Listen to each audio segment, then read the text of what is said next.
Hello, Assalamu alaikum viewers. This is Veena J.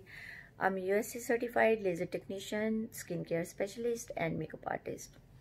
Viewers, आज मैं बात करूंगी बोटॉक्स पे। बोटॉक्स ओरिजिनली जो बनाया गया वो डेवलप हुआ मसल स्पैज़म के लिए और ये रिंकल रिलैक्सेंट के लिए और मेडिकल डिफरेंट कंडीशन के लिए। तो ये मेडिकल कंडीशन जो डिफरेंट हैं वो 5 मेडिकल कंडीशन मैं आपको बताऊंगी, जिसमें नंबर 1 माइग्रेन है, नंबर 2 एक्सेसिव स्वेटिंग है, नंबर 3 आर्थराइटिस है, नंबर 4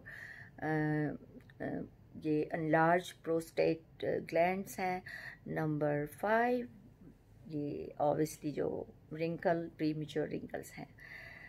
प्रीमेच्योर रिंकल्स के लिए तो एवरीबॉडी नोज के बोटॉक्स के बारे में कि ये रिंकल्स को ट्रीट करता है, लेकिन इसके अलावा जो मैंने आपको बताया ये बहुत कम लोग जानते हैं। जैसे कि माइग्रेन का जब पेन आता है तो इतना सीवियर होता है कि उसको टॉलरेट करना बहुत मुश्किल होता है। तो उसके अगर हम ट्रीट करवा लेंगे, बोटॉक्स लगवा लें, जैसे ये यहाँ पे लगता है पॉइंट्स पे, ये इस आपके जो कनपट्टी जिसको ये टेम्पल के पास तो इंजेक्ट करते हैं जब ये बोटॉक्स, तो 3 to 5 मंथ्स के लिए ये मसल को रिलैक्स कर देता है और जो माइग्रेन की पेन है 50 to 60% उसमें रिलीफ मिल जाता है। और जो इतने मेडिकेशन तरह तरह की लेनी पड़ती हैं, कभी हम 5 उठा के पिल्स ले रहे हैं, कभी हम 6 ले रहे हैं, कभी उसके बाद ये ले रहे हैं, लेकिन फिर भी फ़र्क नहीं पड़ रहा।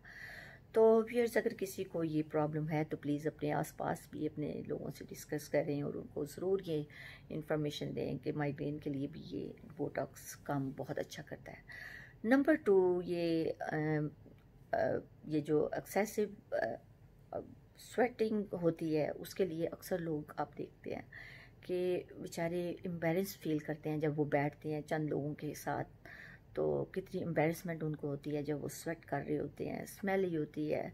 तो इसके लिए भी उन लोगों के लिए बहुत ये ब्लेसिंग है कि उनको प्लीज़ कि ये बोटॉक्स का जो ट्रीटमेंट है 3 to 4 मंथ्स के लिए उनको उसमें रिलीफ देता है और वो उनके जो ब्लॉकेज होती है ग्लैंड्स की या जो भी है वो हमारी वो उसको ट्रीट करने से काफ़ी उसमें अच्छा इफेक्ट आता है, काफ़ी अफेक्टिव ट्रीटमेंट होता है।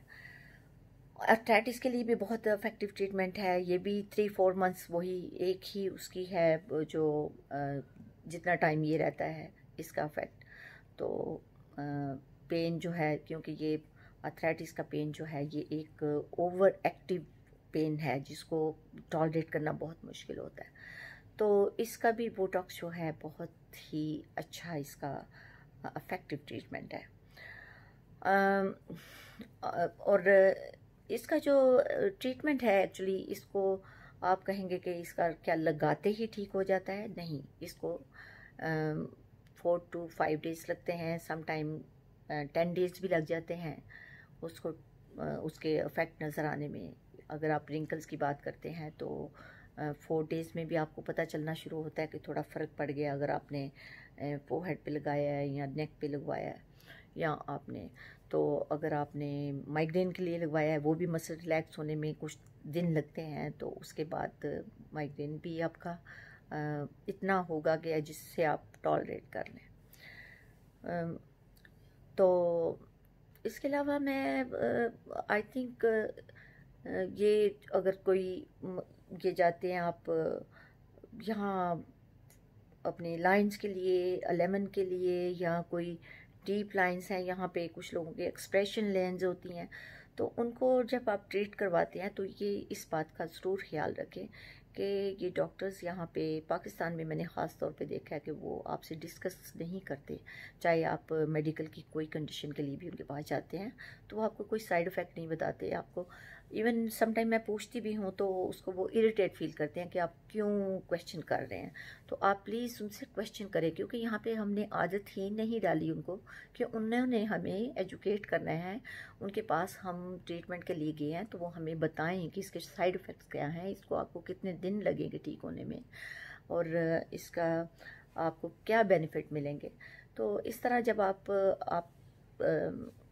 अपने किसी ट्रीटमेंट के लिए जाते हैं, बोटॉक्स आपके फेस के लिए करवाना चाह रहे हैं, तो वो उनको बताएं कि भाई, उनसे पूछें कि यहाँ पे अगर मैं करवा रही हूँ या करवा रहा हूँ तो क्या ये मुझे कितने रोज़ लगेंगे, या इसका इफ़ेक्ट जो है, इसका कोई और तो साइड इफ़ेक्ट नहीं होगा, या कोई और तो मेरी कोई ब्यूटी में कोई फ़र्क तो नहीं आने वाला। तो व्यूअर्स, क्योंकि इसका जो बोटॉक्स जो यहाँ करवाया जाता है आईब्रोज़ के पास, तो ये याद रखें कि क्योंकि ये मसल को रिलैक्स करता है, तो ये आप इतना करीब से आपने कभी भी, अगर डॉक्टर भी करने जा रहा है, तो आप प्लीज़ ये चीज़ का ख्याल रखें कि वो यहाँ पे ना करें कि वो ड्रूपी आइज़ हो जाए। क्योंकि एक क्लाइंट मेरे पास आई जिनकी ड्रूपी आईज़ हो रही थी, और उन्होंने बताया कि मैंने बोटॉक्स कराया, उसके बाद मेरी आई ड्रूपी हो गई। क्यों हो गई? वो समटाइम जिनकी लेज़ी आई होती हैं, जैसे कि मेरी भी लेज़ी आई है, तो उनसे अगर मैं भी करवाऊँ तो वो ड्रूपी हो सकती है।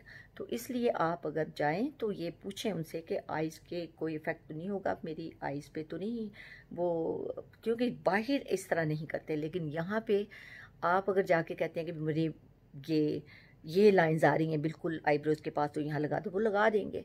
अगर वो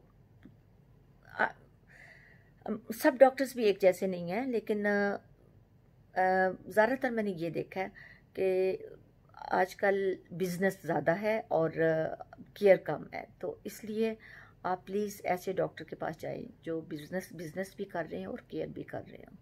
ये नहीं कि सिर्फ वो एक पैसा बनाने वाली मशीन लेके बैठे हों। तो व्यूअर्स, आज के लिए इतना काफ़ी है। इंशाल्लाह मिलते हैं बहुत जल्द आपसे। प्लीज़ दुआओं में याद रखें, और don't forget to subscribe me and thumbs up. अल्लाह हाफिज़।